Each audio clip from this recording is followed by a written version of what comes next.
against all the evil that hell can conjure, all the wickedness that mankind can produce, we will send unto them only you. Rip and tear until it is done.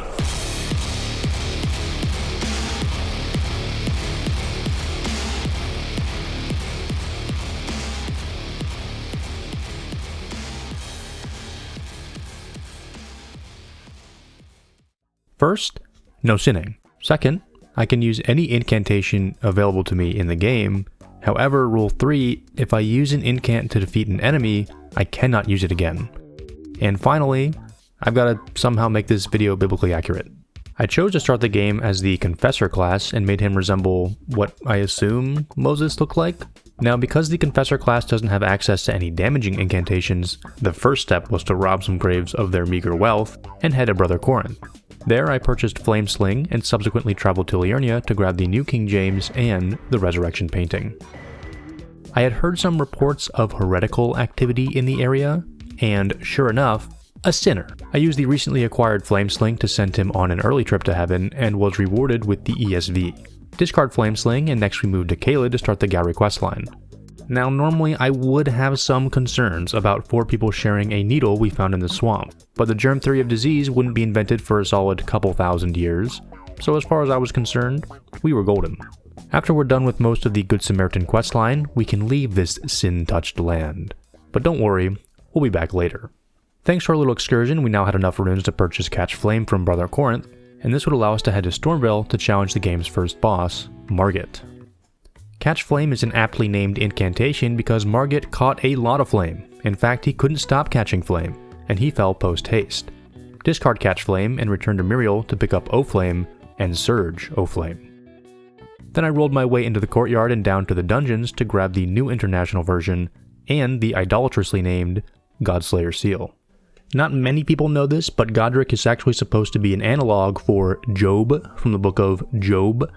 I'll admit it was a bit hard to decipher, but if you slept through 2 semesters of theology class like I did, then you would know. For the fight, I tried Surge O-Flame, and I think the game devs forgot to turn the damage on for this one.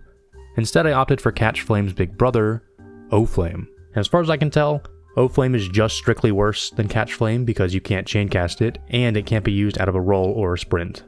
Still, this was more than enough for his non-believing ass, and I used the influx of runes to purchase some more goodies for Miriel. Then we had the classic conundrum. Do we go through Raya Lucaria, or head to the Altus Plateau? I decided to deal with the latter option and made my way to the Maker. Magma Worm is a boss with pretty crazy resistances, especially for being this early in the game. Most of the incants I had available would be pretty inefficient. Fortunately, the Tail and Horn Crucible incantations dealt physical damage. Unfortunately, they are both obtained by defeating an enemy, and one is in an Everjail. The other one, however, is not. I got his attention and drew him to the elevator, and whoops, straight to hell. This gave me the Crucible Horns, which I took back to the Maker, and they did alright. The horns deal enough poise damage to stagger the worm, plus, if you hit its head, you get a little bonus boost of damage. In the second phase, you can mostly just stand between his legs. When he falls, you get a couple runes and a vitally important Dragon Heart. Discard Horns and head to the Academy. For the Wolf, I traded Honed Bolt for Lightning Strike, which is mostly the same spell, but with some extra AoE. They say that wolves don't lose sleep over the opinion of sheep, but they do lose their lives. I am a sheep in the herd of God, and we have lightning. Discard Lightning Strike and don't even bother with Renala for now. Instead, I proceeded to this balcony to obtain the legendary Godfrey icon. But this is clearly a false idol, so I had to trash it. Afterwards, I traded Surge O-Flame for Poison Mist and also grabbed the Flame of Frenzy from Kalu Baptismal Church. Now our journey takes us deeper into the Altus Plateau for some golden seeds and a nice warm cup of joe, while the Tree Sentinel slowly ticks down to poison. Discard Poison Mist and we are brought back to Caelid once more. I mentioned this in another video, but these only once runs take a little bit of pre-planning, mostly to make sure there are enough available spells or incants to make them possible. Now while there are over 100 incantations, a lot of them are buffs or heals, aka non-damaging, and many are gated behind enemies or late game areas. This leaves you with only 10 incantations that have no prerequisites. Considering there are 11 required bosses, this is a bit of an issue. You do get more options as the game progresses, but especially early on, it can be pretty tight. That is unless you find a way to get access to a bunch of dragon hearts. Lucky for me, there's 3 sitting right here. All I gotta do is take it out and... oh. Due to this creature's massive HP bar, you're pretty much required to use bleed, so I tried Swarm of Flies, but it felt super inconsistent, and my other bleed options were out of reach. Thankfully, there was another option that I had already picked up. Black Flame. I was initially worried about the DPS, but it was plenty, and after hitting right bumper for 30 minutes, we got our 3 dragon hearts. This would give us some much needed leeway, not to mention access to some of the best incants in the game. And since I was in the area, I traded Wrath of Gold for Frenzied Burst, and used that to snipe down Xeeks for another dragon heart. Now we head back to the Academy to take on our second Shardbearer. I equipped Rejection, Magic Fortification, Dragon Claw, and was greeted once more by GodGrum. I simply wasn't having it today, so I used Rejection to get him away from me, and that is the moment I found out GodGrum is an absolute gamer. You see, after being hit by Rejection, GodGrum leapt into the elevator pit, sacrificing himself, which meant technically I would no longer be able to use Rejection. I don't think I've ever hated and respected someone this much. Unfortunately for GodGrum, his sacrifice was completely worthless because Rennala is a baby boss for baby boys. Discard those spells, and now I could properly visit FromSoft's rendition of the biblical Egypt. I had more important things to do than tour this majestic city, so I beelined my way towards Godfrey Shade and picked up the Wumbo armor on the way there. I was hoping to get away with using a breath spell in an attempt to save my better incants, however this spell was both weaker and slower than anticipated. I decided to trade up for Aghil's Flame for a net loss of 1 dragon heart. This incant is interesting because it has a cool feature that lets you cast while hovering, thus allowing you to get your shit kicked in whilst airborne instead of on the ground. Eventually I acquiesced and used Dragon Maul, which was way too strong of an incant for this fight, but whatever. Now it was time to pay a visit to the ruling monarch. In an attempt to solve things peacefully, I asked him to grant me passage to the Mountaintops, but he just laughed. So I resorted to the only method that I knew of that could change people's minds. Alright, let's see here. Gotta bleed in their water, summon the frogs, lice and swarm, a lot of bug theme plagues. Next is a little pestilence of the livestock, then boils, and looks like they've already got that one. Thunderstorms, then locusts. This is worse than locusts, right? What the? And finally, darkness for 3 days. Best I can do is 3 seconds. Wait, that was only 9. Where's the last one? Oh, you sure? Alright. Where are them firstborns at? According to my sources, Mogh and Morgott are twins, and I'm not sure which was born first. So I marched right back up those stairs to see if I could soften this ruler's heart with a jolt of encouragement. Some of the more perceptive of you may have noticed that I am using the Dragon Communion Seal, which I stole from some loser in a cave. The important thing is this seal scales with Arcane, and I, like a good devout believer, have been leveling faith. We're going to table that for now, but this fight and many others were made significantly more difficult unnecessarily. As it turns out, successive hardening and softening of the heart is not healthy. In fact, it's a disease called cardiomyopathy. This left Morgott in a state unfit to rule, which gave me significant latitude in deciding next steps. First thing I did was discard Lightning Spear and go dragon hunting, starting with Ancient Dragon Lanciax. I took her down using Glintstone Breath, which gave me her Glaive incant, then used that to fight the only actual named sinner in the whole playthrough. Adun? Adun? I don't know, dude. Who cares? When defeated, he drops Flame of the Fell God. Then TP back to Liurnia for Glintstone Dragon Smaragd. Here I traded Aghil's Flame for another Dragon Heart and access to the better Glintstone Breath variant. Back to Leyndell to pick up the Message, the ASV, and the Flightless Bird painting that I forgot earlier. Finally, I visited Brother Corinth for Discus of Light, which is a super cute incantation. I'm genuinely a big fan of this one. I did end up trading it for Scouring Black Flame, which I kinda regret. Now we head into the sewers to take on the other twin. I've never even, in a single time ever, had fun fighting Mogh, especially here. The arena is smaller, and you're lower level, which means he's harder to dodge, does more damage, while you do less damage. Plus, he's resistant to everything except for bleed, which I now realize I could have used here. Anyway, he drops Bloodflame Talons and opens up the path to the Burial Grounds, where you can obtain Inescapable Frenzy after completing this very easy jumping puzzle for toddlers. This also leads into the Dungeon Master's lair. We all know D&D was created by hell, and if you need more proof of that, before you join a session, they make you take all your clothes off. and I just couldn't resist the temptation. Oh, what have we here? Very well, let us both learn together. Heresy is not native to the world. It is but a contrivance. All things can be conjoined. Okay, listen. We all backslide from time to time. The important thing is that we repent, so we can do it again. This area also contains a secret passage leading into the Deeproot Depths, which means you can grab Elden Stars without having to fight the gargoyles. After all that, our journey takes us into the Mountaintops.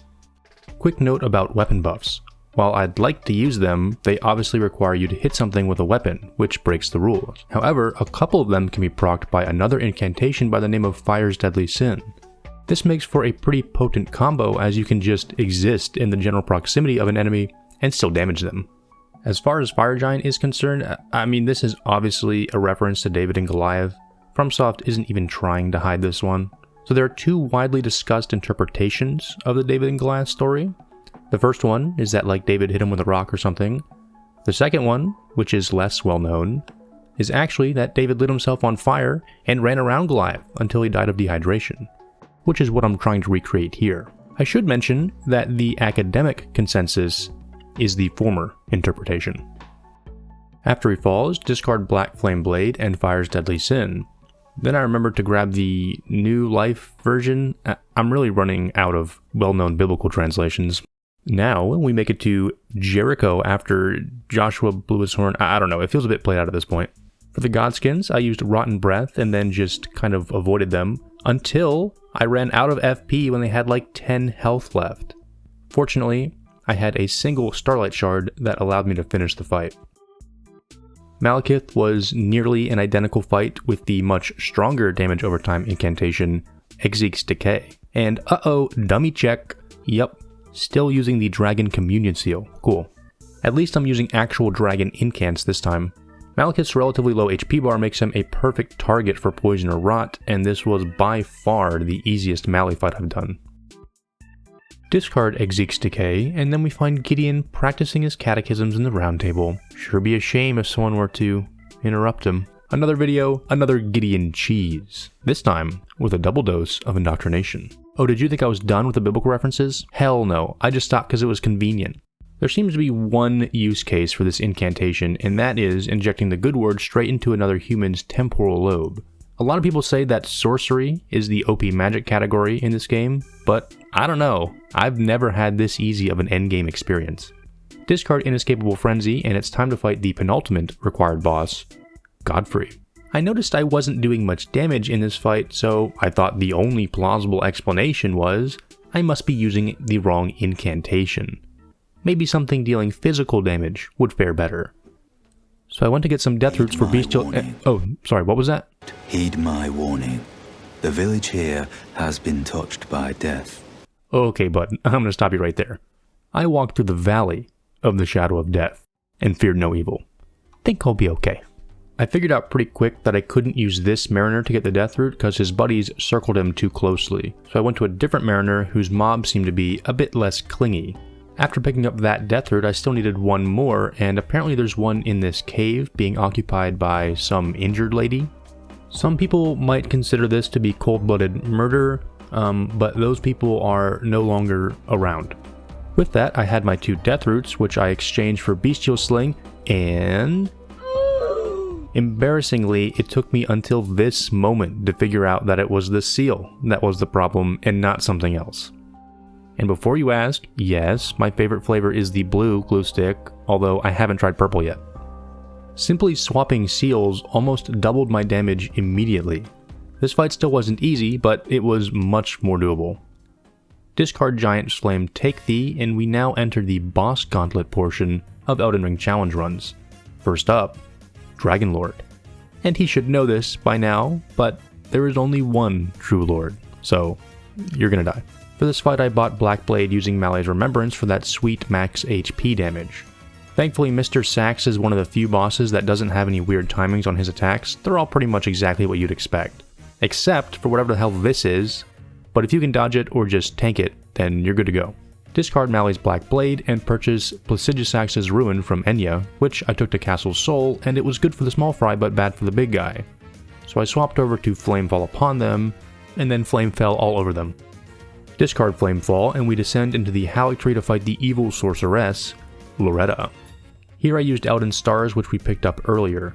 The damage overall is pretty low, and it has a weird quirk. At the end of its travel path, it explodes, sometimes dealing no damage, and sometimes dealing a lot of damage.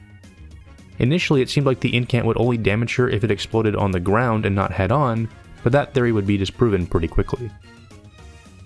Elden Stars is also an incredibly slow spell, so having a high level of poise allows you to get slapped around a bit while waiting for the animation to finish. Loretta's demise opens the way deeper into the Halictree, where I stumbled upon triple rings of light, which was a nice surprise. Melania is widely considered to be one of FromSoft's hardest bosses, and that was certainly true in this case, at least for a while. I tried most of the remaining options available to me, which mainly consisted of ranged status effect incants like Swarm, or many of the breath weapons. I also tried a couple pure powerhouse spells like Placidusax's Ruin, all to no avail. Then I discovered a single incant that trivialized this entire fight. Back at the round table, you can trade Fire Giant's Remembrance for either this shitty whip, or for an incant that should have been named Win Against Melania Every Time spell. And when I say trivialize, what I mean is, I am an Elden Ring challenge runner who has never beaten Melania.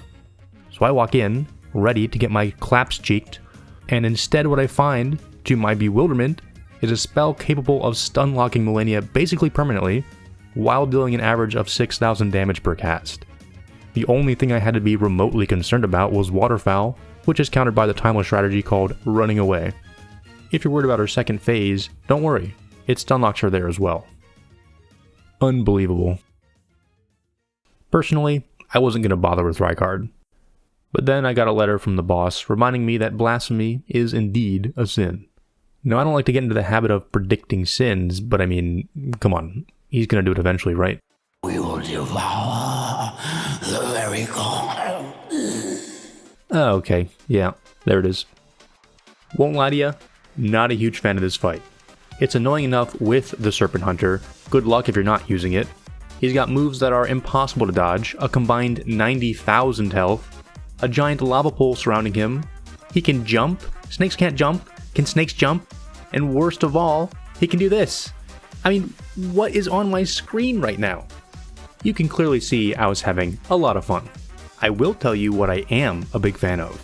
10,000 smackers. And Ancient Dragon's Lightning Strike delivers that performance more often than not. I'm glad I didn't use this anywhere else because I'm not sure what else would have worked. Maybe Scarlet Rot or a Black Flame Incant, I'm not sure. All told, this fight took me roughly 20 attempts or something, and I was very happy when it was over. Only one boss remains. Before fighting them, we've got to make a pit stop to finish a quest we started at the beginning of the game. Head to the Shaded Castle and pick up Valkyrie's prosthesis. Then give it to Millicent, who is waiting patiently in the Windmill Village. Return to Gallery, who will now sell us pest threads, which we'll be using on either Radingo or Elden Beast. I'll let you guess which one. Now, we're ready to brawl. Radingo of the Golden Order. Yeah, okay, bud, I'll tell you my Golden Order. It's 2 McDoubles, a Sprite, and a large fry. We've gotten to the point where Radingo and Elden Beast are among the easier bosses to fight. I'm not complaining, but I do fear it contributes to the end of the run being a bit of an anticlimax. Radingo fell to Flame of the Fell God, and I brought with me Lord's Divine Fortification to further trivialize this fight. And obviously I used Pest Threads for Elden Beast. This is the incantation equivalent of Shard Spiral, except that it has more range and a faster projectile speed, although a bit less damage.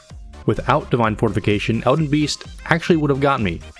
Usually, after Eevee does his ring move, he spawns in at the opposite end of where he was, but he pulled a fast one on me. A good attempt, but inconsequential. And that is how you bring the good word to the lands between.